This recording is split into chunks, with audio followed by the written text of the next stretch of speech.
Ladies and gentlemen, how are we all? A couple of weeks ago, I made a video where I attempted to analyse Lily Phillips and her general behaviour during the 100 Men documentary that was created by Josh Peters. I found that during the documentary, Josh made several attempts to dissect the mindset of Lily, and in most of those instances, he seemed to fall short of getting a real, authentic read behind the layers of what I felt were Lily's self-imposed disguises of one's own real personality. I don't fault him for this, as the subject of the video, Lily, is a very complicated woman who doesn't really seem to have a grasp of her own identity. So in a real-time interview type environment, it's likely difficult to perceive someone to their truest nature if that person themselves struggles to form their own sense of self, which was my overall conclusion on Lily Phillips. When I made my video, the documentary had been on YouTube for almost a month, and within that time I had the opportunity to dive deep into Lily's contradictions, her self-deprecation that was put in place to protect her own mental fragility, I felt, and her overall logic, which was seemingly built up on a bed of sand. I was humbled to see that so many of you saw the value in my analysis, and that's why I've decided to take another break from my usual content of making jokes to tackle the Lily Phillips subject once again.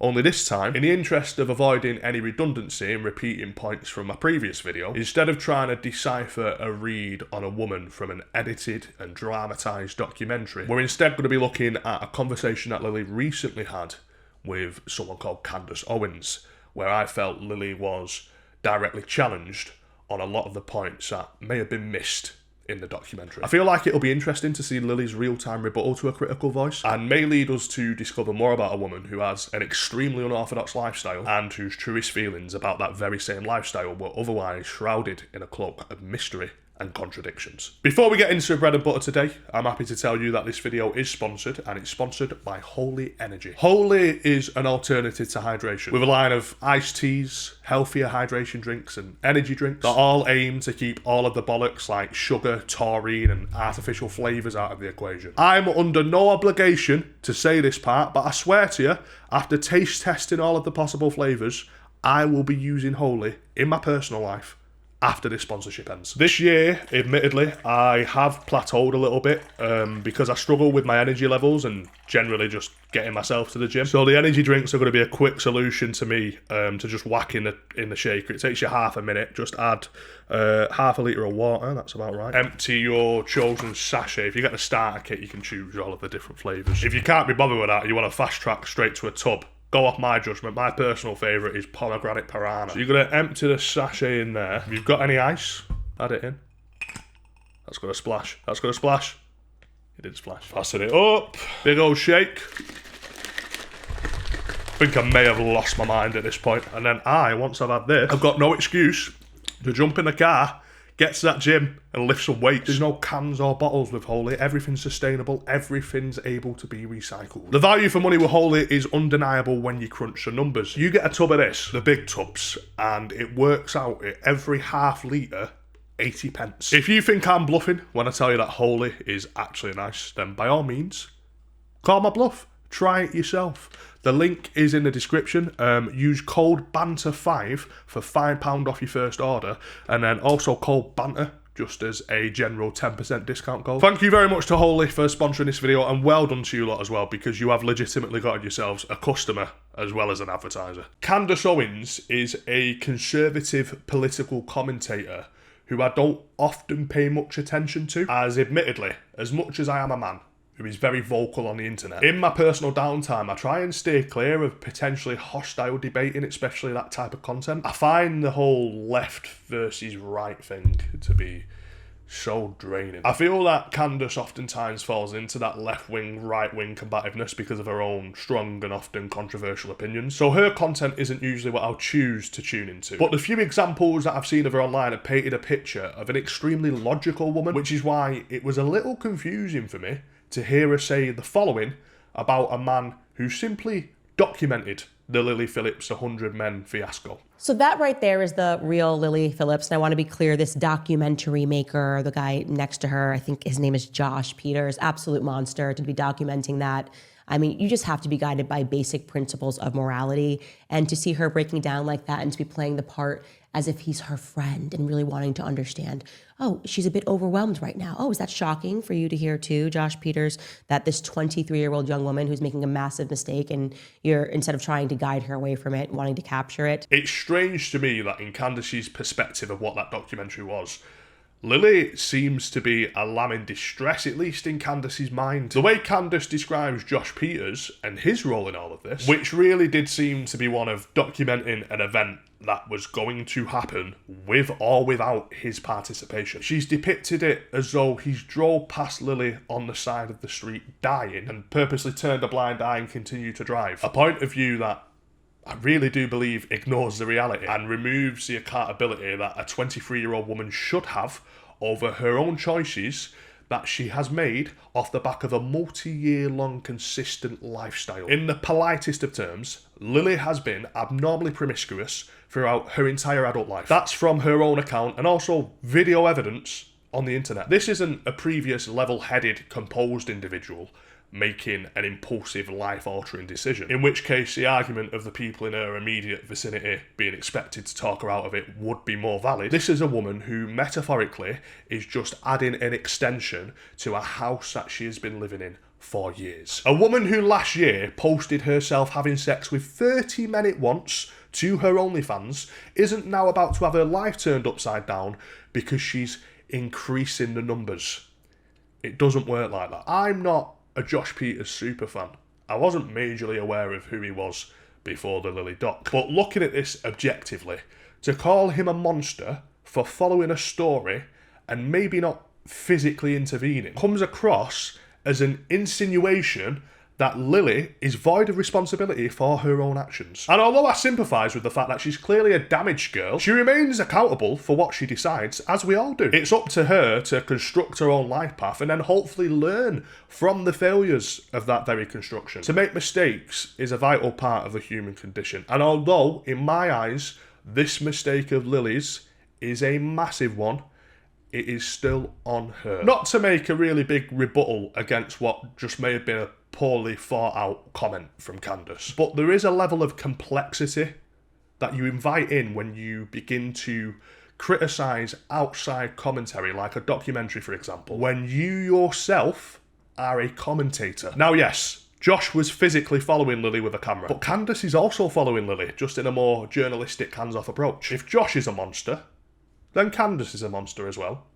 And I'm a monster, because we're all following the same story, and let's have it right, all reaping personal profit from doing so. Of course, Candace is referring to Josh's own unwillingness to convince Lily not to go through with what she's planned. But this just shows limited research on Candace's behalf. Because if you watch the full documentary, like I did before talking about it to a large group of people, you'd know that Josh actually did express his concerns. He did on some level challenge Lily, it appeared to be to the best of his ability, and he did show his cards in terms of what he thought of the whole ordeal, which, let me remind you, is much more involved than the average journalist approach would be. If at that point you still expect more from the documentary maker, I'm sad to say that your worldview is warped. In this instance, there has to be a better understanding of the idea that we can only help a person so much, but in the end, it is up to them to help themselves. In my opinion, Candace is wrong on this point, but that will prove to be the only time that I disagree with her throughout this video, because she goes on to challenge Lily much more efficiently than Josh Peters managed to, which I believe actually revealed a little bit more of how Lily's mind works behind her disguises. I love the life that OnlyFans has given me, definitely. And that's not necessarily money. What freedom has it given to you if it's not money, out of curiosity? So to be able to work for myself, to be able to do something I love, you know. Working for yourself, meaning making, right? Sorry?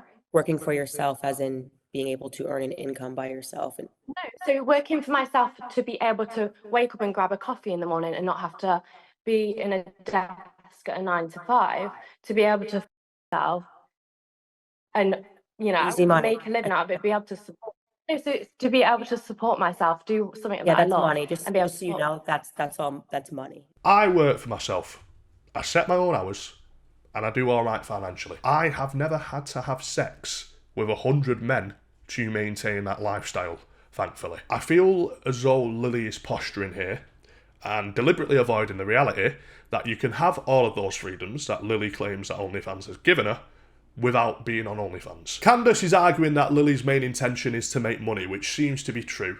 Lily comes back and counters that by saying that her real intention is to be free. But the type of freedom that Lily then goes on to describe is afforded to her because of her income. It's not clear whether Lily simply just doesn't understand this, or if she's possibly trying to avoid facing up to a more harsher truth, which would be that she feels her only avenue to be financially free is to be a porn star. If true, that would reflect her own self-doubting, something that we saw quite a few crumbs of in the Josh Peters doc. One key aspect about Lily that I have personally concluded is that she doesn't like to appear vulnerable, and admitting that your only feasible method of attaining this level of wealth is to live out an OnlyFans life is also admitting that you are trapped in a sense, therefore vulnerable, and that in itself would be Lily showing more cards than she would care to show, in my opinion. It's obvious that this is something that is going to bring her great pain, but she's already pivoted and now she's pretending like she just had a weak moment after 100 men. And this is really what she's always wanted because, as you heard her say, she used to do this for free. She used to give up the goods for free. And we're supposed to imagine that she was sleeping with 1,000 men per day, as if that's clearly, you could be as promiscuous as you want, but no one has ever done that. This is an extremely strong point that Candace makes. One of Lily's better arguments that she's conjured up to reinforce an illusion that she actually really does enjoy being this infamous, extremely controversial OnlyFans star was to admit that she was overly promiscuous in her personal life prior to OnlyFans. That admission, amongst a sea of weak points, was possibly Lily's strongest when arguing that she really does enjoy what she does. If someone says that they are simply a very big fan of sex, we can't necessarily tell them that that's not true. You can make the, in all likelihood, correct assumption that because extreme debauchery is unhealthy, it's therefore bound to have stemmed from a negative place in one's own life. But the roots of it don't necessarily take away from the fact that someone may just enjoy having a lot of sex. Candace doesn't try and argue that. She instead shuts it down effortlessly with a counter that, in hindsight, probably should have been a little bit more obvious to the rest of us. And that is the fact that no one on this earth is sleeping with 1,000 people per day outside of online stunts, no matter how promiscuous they are. Candace's point is that regardless of Lily's own personal desires that Candace doesn't seem convinced of anyway, Lily is still harming herself because even if she does have a hankering for a lot of sex, she does not want 1,000 men. And she's partaking in what would normally be an unwished for activity in exchange for money and infamy. She's back to trying to sell the fantasy to men like she's actually into this, and she's not. And that's why it's important to speak to these people, because I think young women look at this as an example, and she's talking about how this is about freedom. I agree that young women are at very real risk of looking at Lily as an example. But I also believe that young men are at risk of developing porn addictions when people like Lily are selling them a dream that this hyper-excessive depravity is a true reflection of what women want. If you believe that the extreme side of porn represents what your fellow woman is after, and you haven't had enough of your own experience to discover that although kinks do exist, stuff like this, to this level, is not something you'll ever find in normal life, then your view of sex, especially from the inexperienced mind, is then at a very real risk of being tarnished. That's why it's important to accept that although Lily is free to do what she does, when she starts to deceitfully portray demonic behaviour as an actual want of hers when she knows it isn't, it becomes high time to shoot Lily down a little bit. I believe that ultimately Lily Phillips stands as a symptom of a wider and growing problem. And that's this completely modern, misguided attitude that currently exists towards sex work that portrays it as an extension of feminine freedom. The last 5 to 10 years have been horrendously impactful years for the porn industry. It's been able to transform into an industry of freelancing. There was a time where if you wanted to be a porn star, you had to impose your way into a much more inaccessible private industry. Now, anyone so long as they're 18 or over and have an ID and a phone, can impulsively upload a video to OnlyFans without giving it much thought and be a paid sex worker within the space of a couple of hours. That level of normalisation and accessibility to something that could then prove to be so life-altering is rancid. Videos like this one are now starting to get attention, but it's surprising to me that it's only now, in 2025, that this conversation is being had. I mean, it's not surprising because I know what the root of that is. There's an insinuation that has been applied to being anti-sex work, and that is that if you're anti-sex work, you must be anti-women. And the people who usually imply that are the sex workers themselves. The same people who really do not benefit from an anti-sex work mindset. Convenient. The vocal minority have once again proven that they can shut down a warranted opposing voice by scaring people of sharing a much needed opinion because they do not want to be perceived negatively. Well, I say fuck all of that.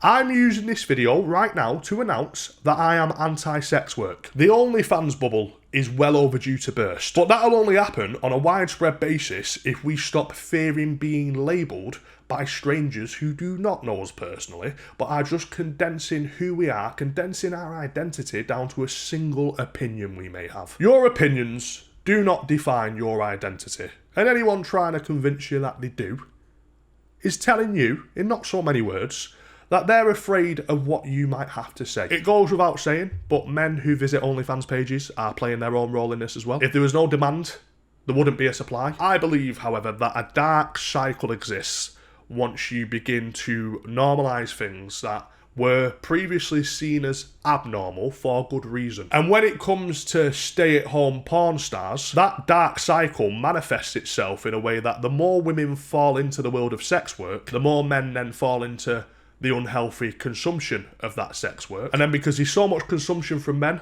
there's then more and more supply from women because it's more lucrative, and it's just a vicious cycle. And I really do believe that the brakes need to be pressed. Personally, I am quite libertarian. I believe in our own freedom to live out our human experience before all else. So with that said, I wouldn't personally push for sites like OnlyFans to be outlawed. If you want to be on OnlyFans, that's your prerogative, and it's not one that I intend to disturb. My true intentions are to play a part in erasing the stigma that currently exists when you call out OnlyFans for what it is. I believe that the opposing voice needs to become louder, and once it does, young men and women will be sucked into this world much less because the echo chamber will diminish as both sides are free to say their piece without one side feeling like if they do speak, they're going to be lambasted as woman haters. Thank you very much for watching this video. Obviously, code BANTER for 10% off and code BANTER5 for £5 off your first order over on Holy. See you in a bit.